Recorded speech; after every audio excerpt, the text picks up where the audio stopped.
Welcome back to Investing Talk podcast. Today, we're looking at a company in a fascinating space, underwater robotics, we're asking. Is Nauticus Robotics a good time to buy now? The company trades under KITT, and yeah, it's definitely grabbing attention, both for its tech and, well, its wild volatility. We've gathered the latest financials, the charts, the news on KITT to give you the full picture, the potential, the risks, and the tough reality of funding this kind of tech. Oh, and before we jump in, please do subscribe, like, and comment. And hey, if there's a specific company you want us to cover, just let us know in the comments below. Right, and KITT operates right in that offshore marine services and robotics sector. It's capital intensive. We'll be pulling together insights from, recent filings, liquidity reports, market action, basically trying to figure out why this stock is such a high stakes puzzle. It's got this huge promise, but also some really serious financial pressure. Okay, let's unpack that, starting with the financials, because the revenue story at first glance looks pretty compelling. It does. When you look at the most recent quarter, service revenue hit, about $2.1 million? $2,075,566 to be exact. Yeah, and that's a huge jump year over year, up from around $500,000, $501,788. Huh. And the sources suggest that's mainly down to new service contracts and integrating the Intrepid acquisition they made back in March 2025. So that definitely points to expansion, market adoption. Seems positive. Absolutely. That kind of top-line growth is, well, it's essential for a company like this trying to grab market share. But, and this is the big but, we have to weigh that against these persistent, really massive losses. They just keep defining the company's financial health. Right, the operational reality. What did the numbers say there? It's pretty brutal. An operating loss of over $6 million, $6,371,227 for that same quarter. Wow. And the net loss over just 6 months, $15 million. $15,021,363. Okay, $15 million. Now, I saw that's actually better than the previous year, right? Wasn't it like $68 million? It was $68.2 million. So yes, they are narrowing the gap, which is progress of a sort. But the bottom line is profitability. Still seems a very, very long way off, mostly because of, high R&D spending and just aggressive operating costs. And that leads us somewhere else concerning, doesn't it? Something you flagged in the filings. Yes, exactly. A key governance red flag popped up. The company actually delayed filing its full 10K for fiscal 2024. Pushed it to April 15, 2025. Why the delay? It was due to a required restatement, something to do with how they accounted for convertible debentures. Okay, convertible debentures. Yeah. Sounds technical. What's the real issue there for investors? Well, it means their auditors found problems with how they were tracking complex debt that can turn into stock. And needing a restatement like that, it immediately raises pretty serious questions about their internal controls, the reliability of their financial reporting. That's a major instability signal, especially for institutional money. So this complexity, these losses, it brings up a really fundamental question, doesn't it? It does. Can they even afford to keep losing this much money while trying to grow, do R&D, integrate acquisitions? Exactly. The balance sheet suggests they are facing a huge, maybe even existential funding challenge. And it needs solving like yesterday. Let's look at the numbers that make this such a high wire act. The cash position. It's incredibly low. Just $2,663,404 as of the last report. $2.6 million. Okay, now contrast that with how much cash they're burning through. That's where it gets really critical.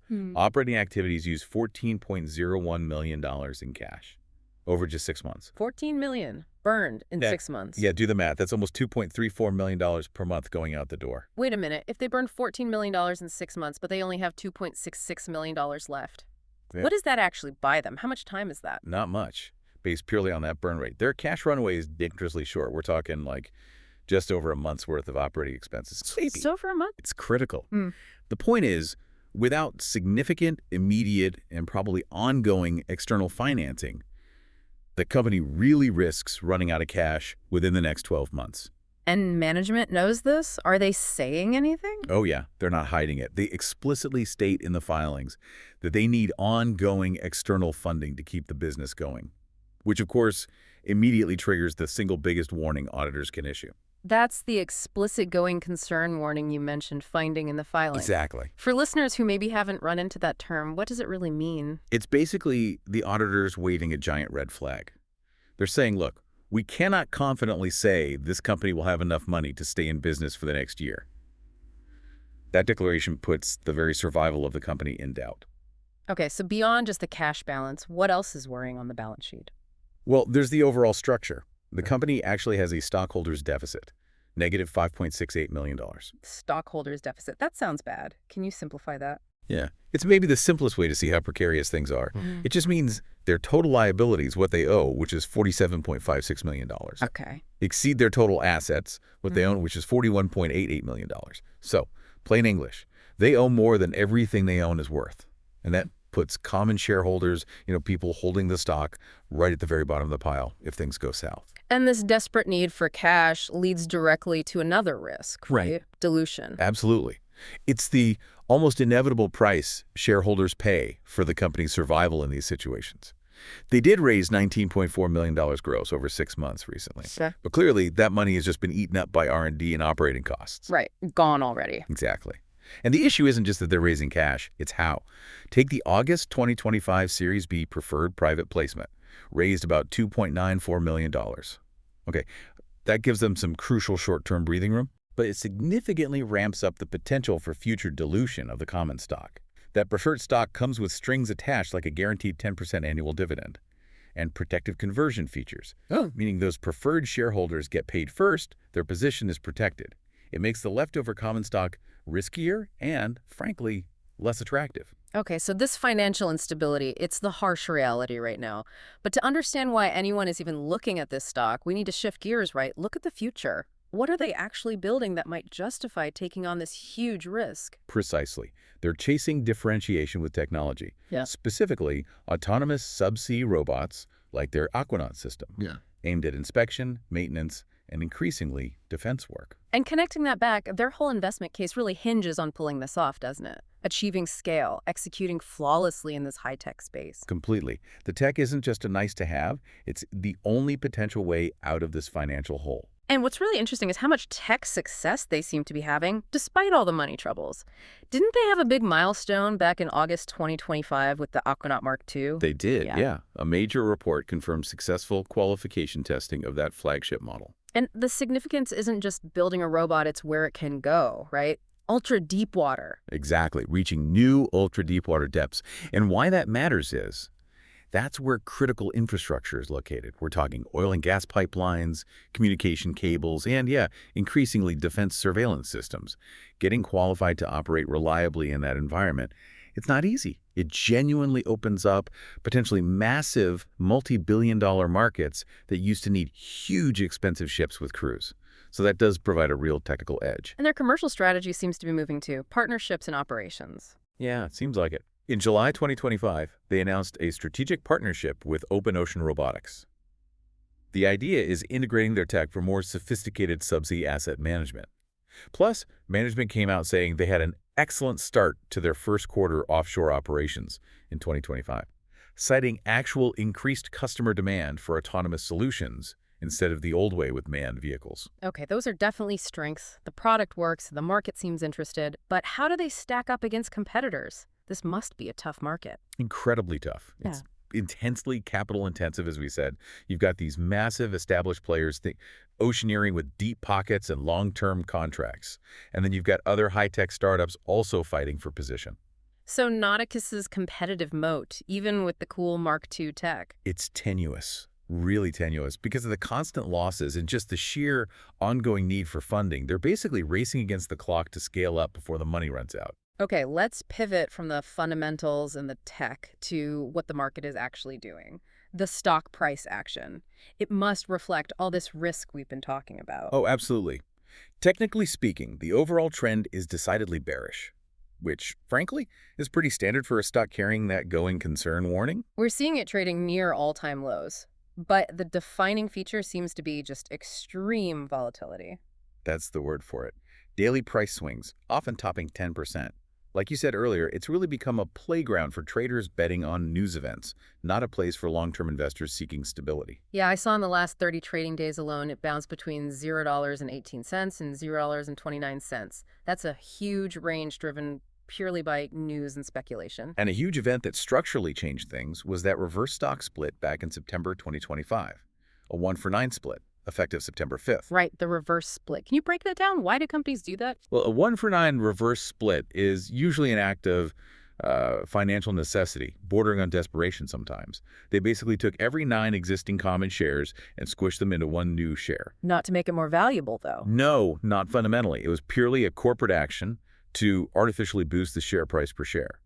They needed to get it back above Nasdaq's minimum bid price requirement to avoid getting kicked off the exchange, delisted. Ah, okay. So it keeps them listed, but what's the downside? It consolidates the shares, sure, but it often signals deep trouble to institutional investors. And frequently, it actually ends up hurting liquidity, making the stock harder to trade afterwards. Okay, so despite all these flashing red lights, the tiny cash runaway, the governance worries, the reverse split, are there any specific upcoming events, catalysts, that could actually move the needle here, drive some of that volatility? There are, yeah, both scheduled and more speculative ones. Mm. In the short term, say the next 3 months, the big one is the Q3 earnings release. That's scheduled for November 11th, 2025. Investors will be glued to that, looking for any tiny sign that maybe revenue growth is finally starting to improve margins, even slightly after the split. Okay, earnings are key. Anything else, standard market stuff? You have the usual market mechanics. You've got potential impacts from ETF quarterly rebalancing around October 1st.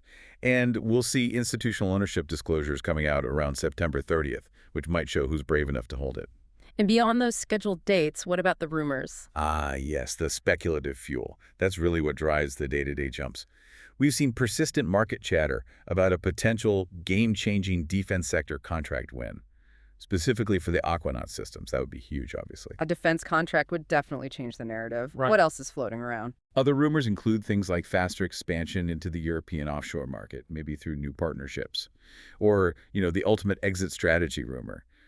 Speculation that a much bigger, richer robotics company or defense contractor might just swoop in and buy them out cheap. Right, the takeover angle. Always a possibility with struggling tech firms.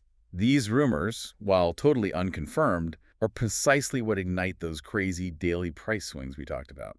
So if we pull everything together now, the financial mess, the governance flags, the volatility, but also the genuinely interesting tech, what's the overall verdict from the analysis? Synthesizing it all, the investment thesis summary across the source material rates KITT extremely low.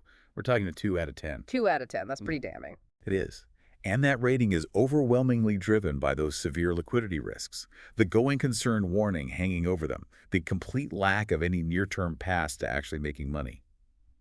Plus the negative technical trend, which was only made worse by the reverse split and that financial restatement issue.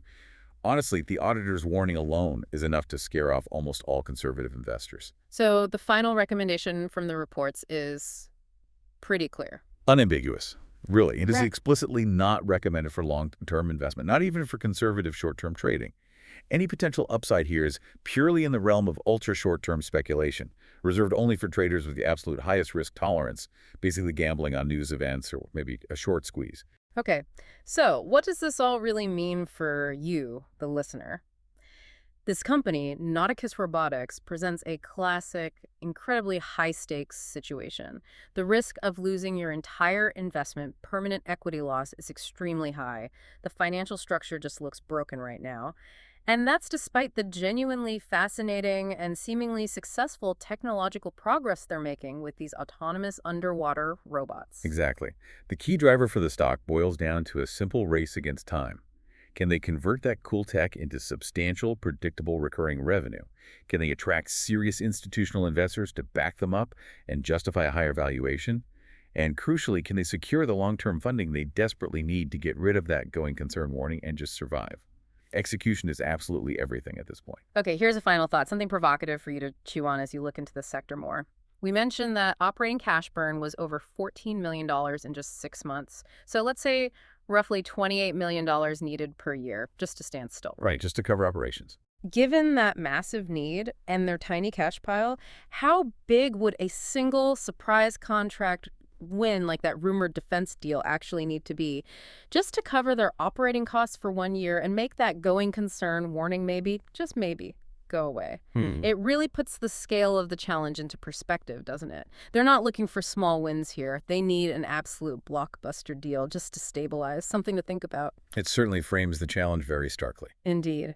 Well, that puts the challenge into sharp financial focus. Thank you for joining us on Investing Talk Podcast. We'll be back soon with another detailed company analysis tailored just for you.